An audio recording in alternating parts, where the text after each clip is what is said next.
శ్రీ సాయి సచ్చరిత్రం 42వ అధ్యాయము. ఈ అధ్యాయంలో బాబా తమ దేహంను చాలించిన వృత్తాంతము వర్ణితము. గత అధ్యాయంలో చెప్పిన లీలలు బాబా కృపయను కాంతిచే ఐహిక జీవిత మండలి భయము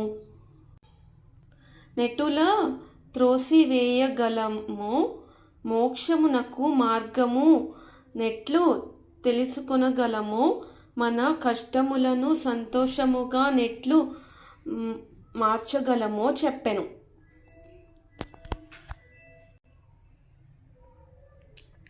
సద్గురుని పాదారవిందములను జ్ఞప్తి కొనినచో మన కష్టములు నశించును, మరణము దాని నైజమును కోల్పోవును, ఐహిక దుఃఖములు నశించును.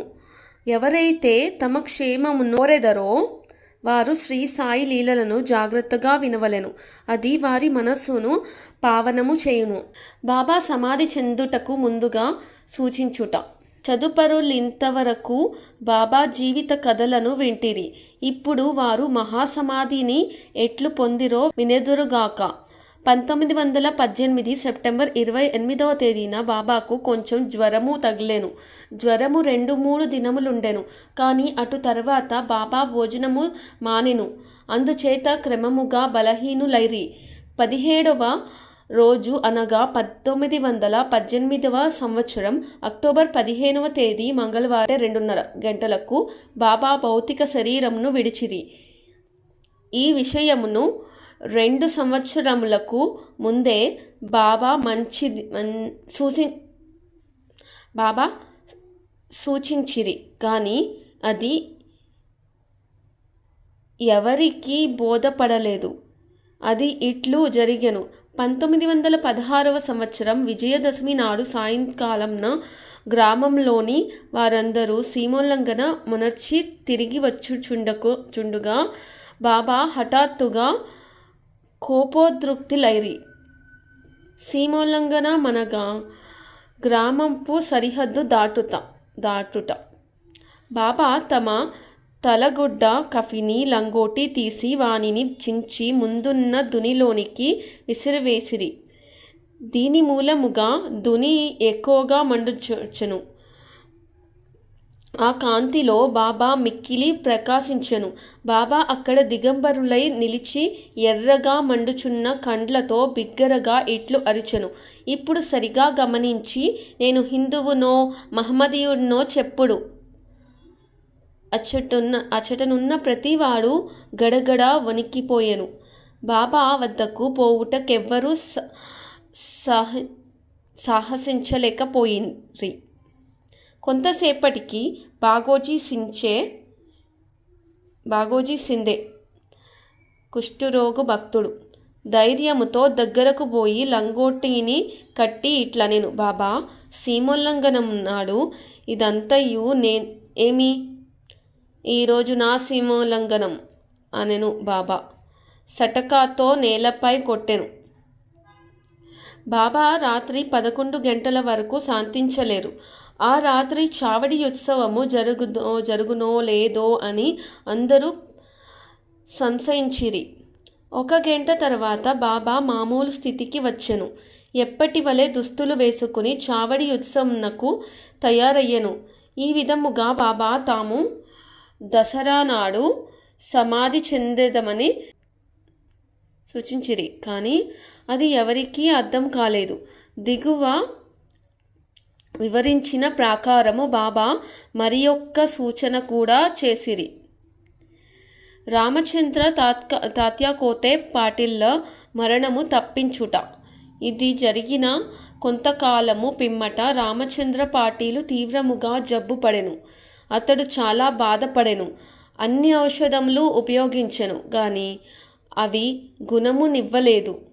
నిరాశ చెంది చావుకు సిద్ధముగా నుండెను. ఒకనాడు నడిరేయి బాబా అతని దిండు వద్ద నిలిచెను. పాటీలు బాబా పాదములు పట్టుకుని, నేను నా జీవితముపై ఆశ వదులుతున్నాను. నేనెప్పుడు మరణించెదనో దయచేసి చెప్పుడు అనెను. దాక్షిణ్యమూర్తియగు బాబా నివా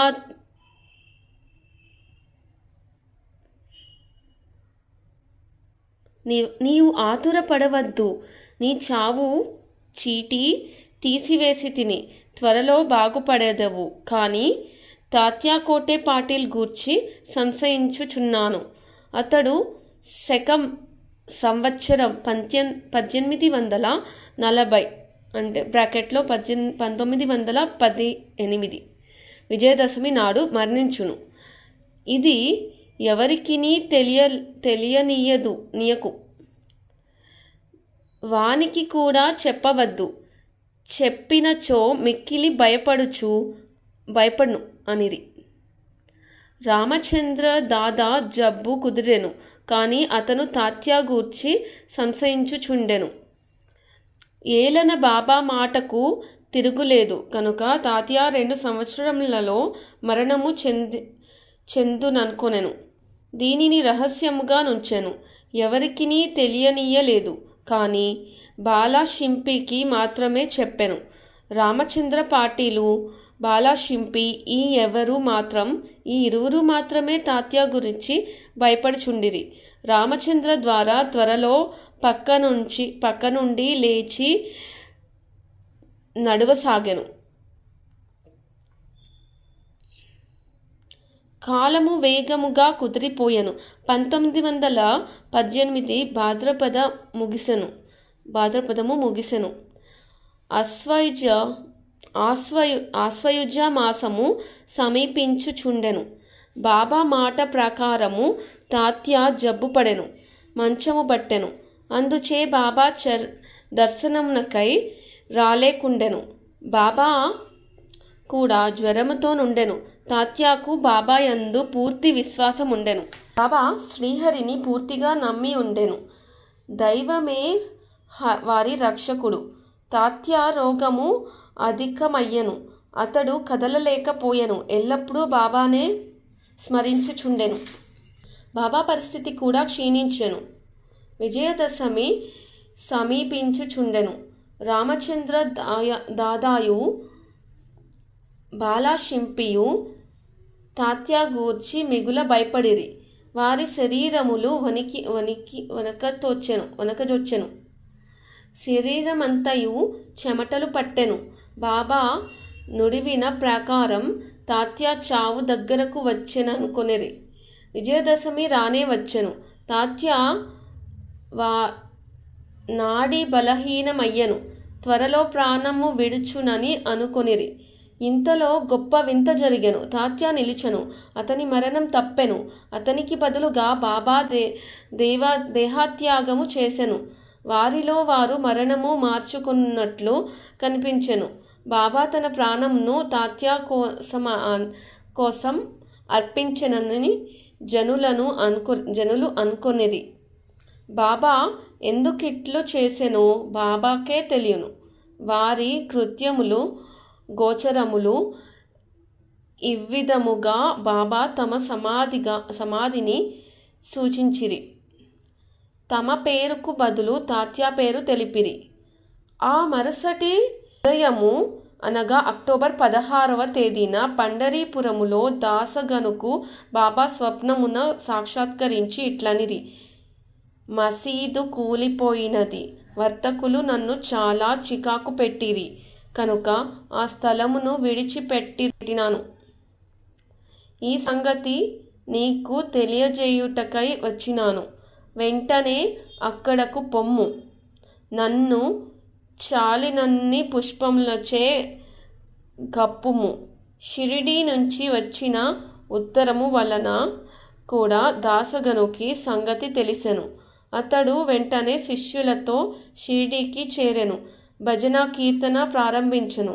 బాబాను సమాధి చేయుటకు ముందు రోజంతయు భగవన్నామస్మరణ చేయుచు ఒక చక్కని పువ్వుల హారమును స్వయముగా గుచ్చి దానిని బాబా సమాధిపై వేసెను. బాబా పేరుతో అన్నదానము చేసెను. లక్ష్మీబాయి సిండేకు దానము. దసరా లేదా విజయదశమి హిందువులకు గొప్ప శుభ సమయం. ఈ దినమున బాబా సమాధి చెందుటకు నిశ్చయించుకొనుట మిగుల సవ్యముగా నున్నది. కొన్ని దినముల నుండి వారు వ్యాధిగ్రస్తులుగా నుండిరి, లోపల మాత్రము పూర్ణ చైతన్యముగా నుండిరి.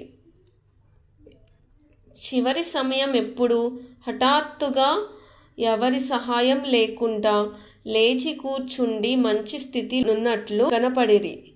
అపాయ స్థితి దాటినది అని బాబా కోలుకొంచుండెను అని అందరూ అనుకునిరి. తాము త్వరలో సమాధి చెందెదమని బాబాకు తెలియను. కాన లక్ష్మీబాయి సిండేకు కొంత ద్రవ్యము దానము చేయ నిశ్చయించుకొనిరి. బాబా సర్వజీవ వ్యాపి. ఈ లక్ష్మీబాయి సిండే ధనవంతురాలు, సుగుణవతి. రాత్రింపవళ్ళు ఆమె మసీదులో బాబా సేవ చేయుచుండెను. రాత్రి సమయమందు భక్త మహల్సాపతి తాత్య లక్ష్మీబాయి సిండే తప్ప తదుపరి ఎవరు మసీదులో కాలు పెట్టుటకు ఆజ్ఞ లేకుండెను. ఒకనాడు సాయంకాలము బాబా మసీదులో తాత్యాతో కూర్చుని ఉండగా లక్ష్మీబాయి సిండే వచ్చి బాబాకు నమస్కరించెను. బాబా ఇట్లనెను, ఓ లక్ష్మి, నాకు చాలా ఆకలి వేయుచున్నది. వెంటనే ఆమె లేచి, కొంచెము సేపు ఆగుము, నేను త్వరలో రొట్టెలు తీసుకుని వచ్చేదను అని అనెను. అనిన ప్రకారం ఆమె త్వరలో రొట్టె కూర తీసుకుని వచ్చి బాబా ముందు పెట్టెను. బాబా దానిని అందుకుని ఒక కుక్కకు వేసెను. లక్ష్మీబాయి ఇట్లడిగెను, ఇది ఏమి బాబా?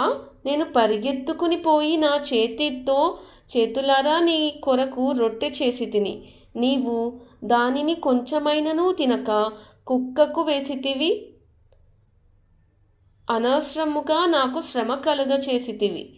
అందుకు బాబా ఇట్లు సమాధానం ఇచ్చెను, అనవసరముగా విచారించదవేళ.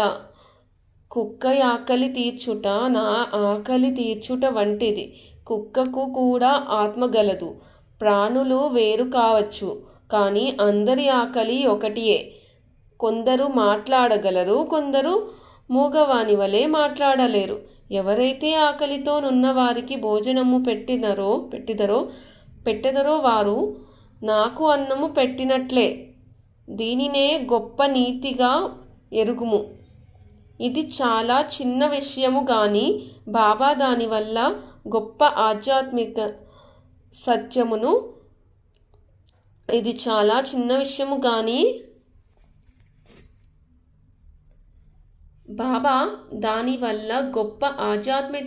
ఆధ్యాత్మిక సత్యమును బోధించి ఇతరుల కెట్టి బాధయు కలగకుండా నిత్య జీవితములో దానిని ఆచరణలో పెట్టుట ఎటులో చూపించిరి. ఆనాటి నుండి లక్ష్మీబాయి రొట్టె, పాలు భక్తి ప్రేమలతో బాబాకు పెట్టుచుండెను. బాబా మెచ్చుకుని ఎంతో ప్రేమతో తినుచుండెడివారు. అందులో కొంత తాను తిని మిగతా రాధాకృష్ణమాయికి పంపుచుండెను. ఆమె బాబా భక్త శేషమునే ఎల్లప్పుడూ తినుచుండెను. ఈ రొట్టె కథను విషయాంతరముగా భావించరాదు. దీనిని బట్టి బాబా సర్వజీవులందు గలడని తెలుసుకొనగలము. బాబా సర్వవ్యాపి, చావు పుట్టుకలు లేనివారు, అమరులు. బాబా లక్ష్మీబాయి సేవలను జ్ఞప్తి అందు ఉంచుకొనిరి. ఆమెను మరచెదరెట్లు? బాబా తన భౌతిక శరీరమును విడుచున్నప్పుడు తన జేబులో చేయి పెట్టి ఒకసారి 5 రూపాయలు, ఇంకొకసారి 4 రూపాయలు, మొత్తము 9 రూపాయలు తీసి లక్ష్మీబాయికి ఇచ్చిరి. ఈ సంఖ్య 21వ అధ్యాయములోని నవవిధ భక్తులను తెలియజేయును. లేదా ఇది సీమోల్లంఘన సమయమున నిచ్చు దక్షిణ అనుకొనవచ్చును. లక్ష్మీబాయి సిండే ధనవంతురాలగుటచే ఆమెకు ధనము అవసరం లేదు కనుక బాబా ఈమెకు ముఖ్యముగా నవవిధ భక్తులను గూర్చి బోధించి ఉండవచ్చును. భాగవతము 1వ స్కందము 10వ అధ్యాయంలో 6వ శ్లోకం పూర్వార్ధమున 5, ఉత్తరార్ధమున 4 విధముల భక్తి చెప్పబడినది. బాబా ఈ ప్రకారంగా మొదటి 5, తదుపరి 4 మొత్తము 9 రూపాయలు ఇచ్చెను. ఒక 9 కాక 9కి ఎన్నో రెట్లు రూపాయలు లక్ష్మీబాయి చేతి మీదుగా వ్యయమైనవి. కానీ బాబా ఇచ్చిన ఈ 9 రూపాయల నామే ఎన్నటికీ మరువదు. మిక్కిలి జాగరూకత మరియు పూర్ణ చైతన్యము కలిగి ఉంటూ బాబా వ్యవసాన కాలమందు కూడా తగిన జాగ్రత్త పడెను. తన భక్తులపై గల ప్రేమానురాగముల నందు తగులుకుండునట్లు వారందరినీ లేచి పొమ్మనిరి. కాకాసాహెబ్ దీక్షిత్, బాబుసాహెబ్ బూటీ మొదలగువారు మసీదు నందు ఆందోళనలో బాబాను కనిపెట్టుకొని ఉండిరి. ఆందోళనతో కానీ బాబా వారిని వాడాకు పోయి భోజనం చేసి రండనిరి. వారు బాబాను విడవలేకుండిరి. బాబా మాటను జవదాటలేకుండిరి. మనస్సునందు ఇష్టము లేనప్పటికీ వారు పోలేక మసీదు విడిచిపోయిరి. బాబా స్థితి వ్యాపారకరముగా నుండెనని వారికి తెలియను కనుక వారు బాబాను మరువకుండిరి. వారు భోజనమునకు కూర్చుండిరి. కానీ వారి మనస్సు బాబాపై ఉండెను. వారు భోజనము పూర్తి చేయక మునిపే బాబా తమ భౌతిక శరీరంను విడిచెనని వార్త వచ్చెను. భోజనంను విడిచి అందరూ మసీదుకు పరిగెత్తిరి. బయాజీ అప్పాకోతేపై బాబా దేహము ఒరిగి ఉండెను. వారు నేలపై గాని తమ గద్దెపై గాని పడలేదు. తమ స్థలములో ప్రశాంతముగా కూర్చునుండి తమ చేతిలో దానము చేయుచు శరీరము విడిచిరి. యోగులు శరీరము ధరించి ఏదో పని మీద భూలోకమునకు వత్తురు అని అది నెరవేరిన పిమ్మట వారెంత నెమ్మదిగాను సులభంగాను అవతరించిరో అంత శాంతంగా వెళ్ళెదరు. 42వ అధ్యాయం సంపూర్ణం. సద్గురు శ్రీ సాయినాథ్ అర్పణమస్తు. శుభం భవతు.